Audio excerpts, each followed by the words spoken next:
And I believe, I've got no evidence to back it up, but I believe to my core that we come into this world as, I hate this saying too, light and love. Like there is nothing but Mm, light and mhm. love. And then we're Yeah. conditioned and shaped. And I would have said from birth, I'm now going from conception because I've learnt about Mm, inter utero traumas, which is mhm. a whole other conversation. But we come in as innocent and unimaginable. Like there's so much. Yeah. And then we are exposed to the nervous system of our mother while we're in utero. And then we come Oh, into the world and we're exposed to everything else. And it's really the core crud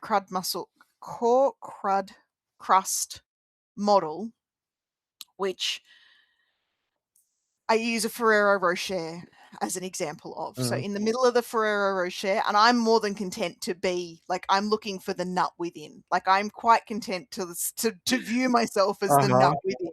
Not everyone's going to be content with that metaphor. That's fine. Find your own metaphor. This is mine. Yeah. But within the middle of the Ferrero Rocher, there is the nut at the core, and that is delightful and pure and wonderful and Mhm. all of those things. And then it gets covered in like weird gooey mess. Very delicious, weird gooey mess It in the is context of delicious the gooey Ferrero mess. Yes. Rocher. The Uh-huh. Nutella factory, so the Ferrero Rocher factory Mm, is mhm. in my town. Like No kidding. I live in the town where Ferrero Rochers are made. So you've got the nut in the middle, and then you've got all of this weird gooey stuff, delicious weird gooey stuff in the Ferrero Rocher, which is why I love the Mhm. metaphor, because the original way I was taught this, it talks about that being the crud.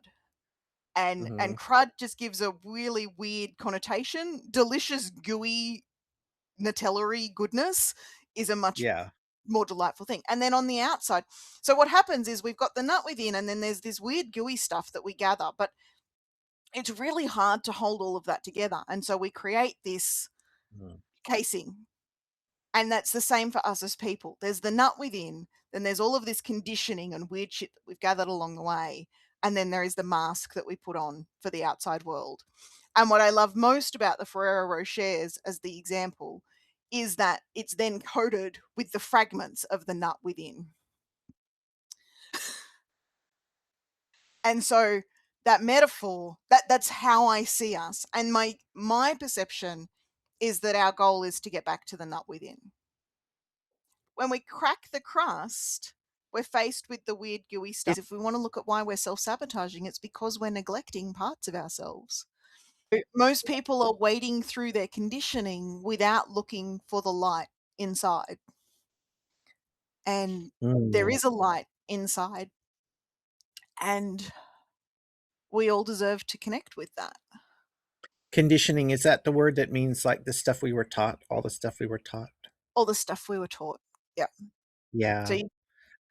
See, people lied to us when they taught us about ourselves, is kinda how we think of it. People taught yeah, us lots of lies about ourselves, and the shame we feel is really just all the lies that other people told us. that has got to be one of the best descriptions I've heard of it. It is it is all the stuff that we learn that's just not true. Mhm. It's And we it's don't all believe that stuff, and we know it was lies. We still sometimes feel the shame, but we're getting a lot better about it. yeah. And this is where when we go back to our Ferrero Rocher, we've got to crack open the wafer, Mhm. suck Mm. out all the gooey stuff, and find Yeah, the nut within. yeah. And what I see too much in the personal development world is people getting stuck on tell me about your goo. I don't care about your goo. I care about your light. I Mhm. care about the nut within. Yeah. And yeah, the conditioning's there, and yeah, we've got to move through it